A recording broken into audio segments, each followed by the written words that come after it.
My fiancée suddenly said during our engagement party. I only got engaged to you because the ring is beautiful. I don't want to marry you. She was drunk. I calmly replied, thanks for being honest. Then, right in front of everyone, I took the ring off her finger. The next morning, when she sobered up, her entire world had already fallen apart. Dear friends, please subscribe to my channel. It's very important for my encouragement. Thank you. I'm 29, and until 3 weeks ago, I thought I had my life figured out. I'd been with Miranda for 4 years. We met through mutual friends at a rooftop bar in the city, and honestly, she seemed perfect on paper. Smart, ambitious, came from a good family. Everyone kept telling me how lucky I was, and I believed them. My parents loved her. My friends thought she was great. Even my grandmother, who hated every girl I'd ever dated, gave her approval.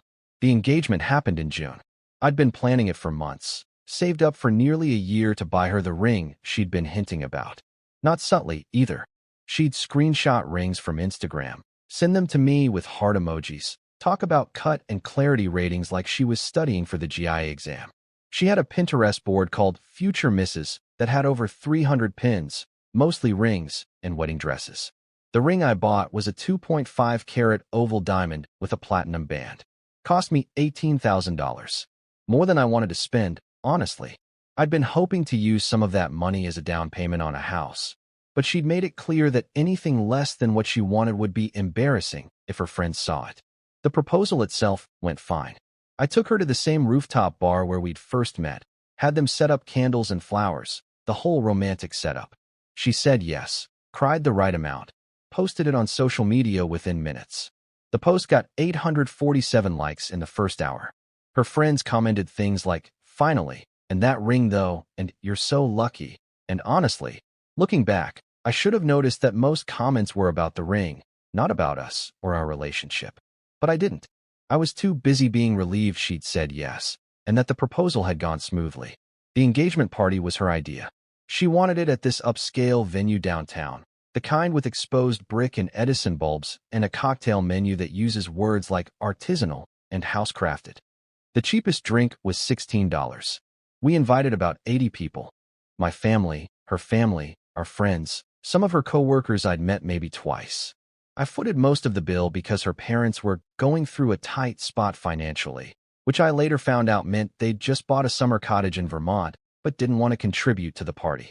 The venue alone cost $4,500, not including food, drinks, or the photographer she insisted we needed. Everything was fine until about 10 p.m. Miranda had been drinking champagne since we arrived at 7. I'd had maybe 2 beers, trying to stay relatively sober so I could thank people, make small talk, and play the gracious host. She was on her 6th or 7th glass, getting louder, laughing at everything. At first, it was charming. People kept saying how happy she looked, how radiant. Then it got sloppy. She started stumbling in her heels, talking too loud, interrupting conversations. She was standing with her bridesmaids near the bar when I walked over to check on her. One of them, Jessica, gave me this weird look, like a warning. Miranda turned to me, swaying slightly, and said loud enough for half the room to hear, "You know what? I need to tell you something." "Okay," I said, trying to guide her somewhere quieter. "Let's go outside and, no, I need to say this now." She held up her hand, the ring catching the light from the pendant fixtures above us. "I only got engaged to you because the ring is beautiful. I don't actually want to marry you." The music was still playing, some indie playlist the venue had. Someone laughed nervously nearby, thinking it was a joke. My uncle stopped mid-conversation and stared.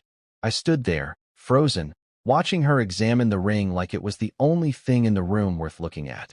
"Miranda, you're drunk," I said quietly. "Let's talk about this tomorrow." "I'm serious," she slurred, her words running together. "You're nice and whatever, but you're boring. Like really boring. You never want to go anywhere fun. You don't like my friends. I just wanted the ring. And the wedding. My cousin Bethany got married last year, and her ring was shit compared to this one. Like, literally shit. This is so much better." People were staring now. Her mom started walking toward us, her face red with mortification. My best friend, David, looked like he wanted to disappear into the floor. My mom had her hand over her mouth. I felt this strange calm wash over me, the The kind you get when something so surreal happens that your brain just shuts off the panic response. Thanks for being honest, I said. Then I reached out, took her left hand, and slid the ring off her finger. She was too drunk to really process what was happening. She just stood there, looking confused, like she couldn't understand why her hand suddenly felt lighter. I put the ring in my pocket, grabbed my jacket from the coat check, and walked out. Didn't say goodbye to anyone. Didn't explain. Just left. Update 1. I spent that night at David's apartment. He found me sitting in my car in his parking lot around 11 p.m. I hadn't even turned the engine on, just sat there staring at the ring in my palm, turning it over and over. He convinced me to come inside, made me eat leftover pizza that I could barely taste, and let me crash on his couch. I didn't sleep much, just lay there replaying the whole night in my head. The next morning, my phone was on fire. 63 text messages, 17 missed calls, voicemails from Miranda, her mother, my mother, random relatives, friends asking if I was okay. I ignored all of them except my mom, who I called back around 9 a.m. to explain I was fine and would talk to her later. She told me half the family had stayed at the venue for another hour after I left, nobody knowing what to do. Eventually, Miranda's friends took her home. Around 10:30 a.m., Miranda started calling repeatedly. I finally answered on the 7th call. "Oh my God," she said immediately. Her voice was hoarse, panicked, raw from crying or throwing up or both. "What happened last night? Everyone's saying you left. Where's the ring? Where are you? You don't remember?" I kept my voice neutral. "I remember drinking, and then everything's fuzzy. Did we have a fight? People keep texting me weird things, and my mom won't stop crying, and she won't tell me what happened." I told her, word for word, what she'd said. There was a long silence. I could hear her breathing on the other end. "I didn't mean it," she whispered. "I was drunk. You know I didn't mean it. Drunk people say stupid things all the time." "The thing about drunk confessions," I said, "is that they're usually the truth without the filter. Alcohol doesn't put thoughts in your head. It just removes your ability to hide them. Please, can we just talk? Face to face? I'll come to wherever you are right now. I'll get in my car right now. I need some time to think." "Time? We're engaged. We're supposed to get married in 4 months. The venue is booked. The invitations are ordered. What about the ring?" And there it was. Not, "What about us?" Or "What about our relationship?" Or "What about our future together?" What about the ring? "I have it," I said and hung up. Update 2. I took 3 days off work and stayed with David. During that time, I did something I'd been suspicious about for a while, but had always talked myself out of. I checked our joint credit card statement properly, line by line. We'd opened it 6 months ago, her idea, specifically for wedding expenses and shared purchases. I was the primary cardholder, but she had her own card with her name on it. Turns out Miranda had been using it for a lot more than wedding expenses. For $1,200 at high-end boutiques, $1,800 at a spa resort she'd gone to with her friends for a bachelorette planning weekend, $950 at restaurants I'd never been to, $670 at hotels, $2,100 at bars and clubs in neighborhoods we never went to together, all within the last 3 months. When I looked at the dates of some of those restaurant and hotel charges, they corresponded with nights she'd told me she was working late or having dinner with her mom or attending work events. I called the credit card company and got more detailed statements going back further. Over 6 months, she'd spent almost $15,000 on that card. I'd been paying the bill without really scrutinizing the charges because I trusted her. The bill came to my email. I'd glance at the total, pay it, and move on. I was working 50-hour weeks and planning a wedding. I didn't have time to investigate every charge. On the 4th day, I agreed to meet her at a coffee shop near my apartment. Neutral territory. She showed up looking rough, no makeup, hair in a messy bun, wearing sweatpants and an oversized hoodie. She'd been crying, that was obvious. Her eyes were puffy and red. "I'm so sorry," she started immediately, before she even sat down. "I was drunk and stupid, and I didn't mean any of it. You know I love you. You know me." That wasn't me talking. "Do you?" I asked. "Love me? Of course I do. We've been together for years." "For years? That has to mean something." I pulled out my phone and showed her the credit card statements, the screenshots I'd taken. "Explain these." Her face went white. Actually white. "I can explain. $950 at Marcello's on July 18th. You told me you were at your mom's that night helping her with her computer. Who were you with? Friends. Just friends. Which friends? Give me names. She looked away, couldn't meet my eyes. It's not what you think. Miranda, I really need you to be honest with me right now because I'm about 2 seconds away from walking out of here permanently and you will never hear from me again. She started crying harder, that ugly crying where you can barely breathe. Okay, there was someone else. But it's over. I swear it's over. It was just a stupid thing that happened a few times. It didn't mean anything. My stomach dropped even though part of me had already known. How many times? I don't know. Maybe over 2 months? But it's done. Completely done. He ended it. Who? Does it matter? Yes, it matters. Tell me who. She hesitated, wiping her nose with her sleeve. Blake from my work. But he's nobody. He's married. It was just physical, and it's completely done now. He told me last week he couldn't do it anymore. I stood up. The chair scraped loudly against the floor. We're done. Wait, please. She grabbed my arm, her nails digging in. I made a mistake. People make mistakes. We can go to counseling. We can fix this. I'll do whatever you want.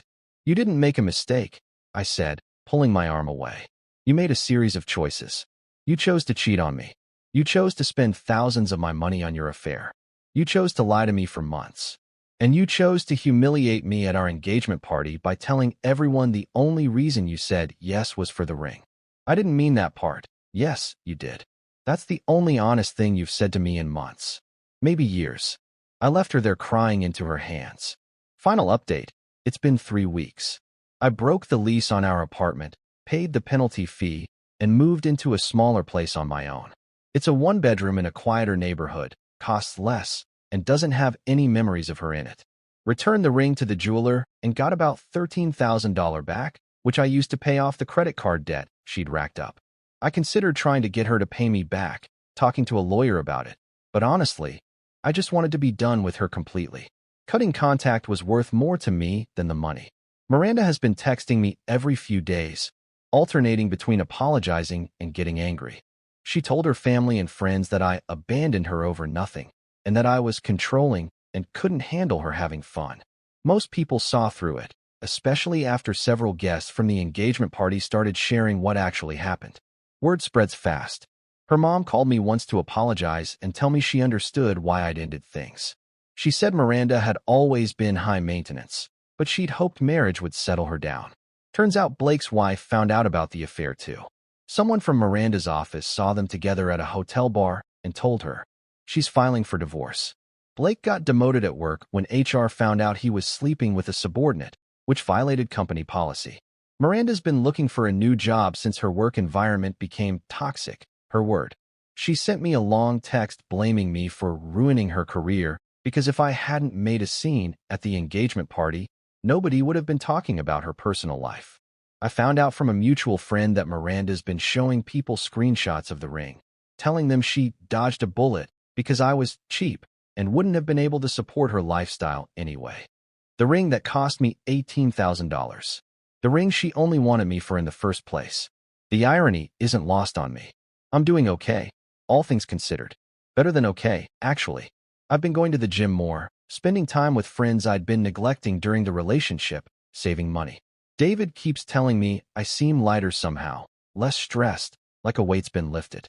He's probably right. I didn't realize how much energy I was spending trying to make her happy, trying to be enough for someone who was never going to be satisfied. Sometimes I wonder if I should have seen the signs earlier. But mostly, I'm just grateful she got drunk enough to tell the truth before I actually married her. That ring was expensive, but it would have been a lot cheaper than a divorce. Edit 1. A lot of people have been asking if I pressed charges for credit card fraud. I looked into it, but since her name was on the account and I'd given her the card, there wasn't much I could do legally. Expensive lesson learned about joint accounts. Edit 2.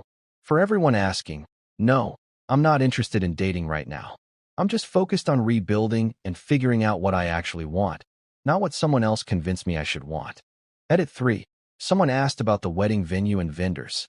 I lost the deposits on most things, about $3,000 total.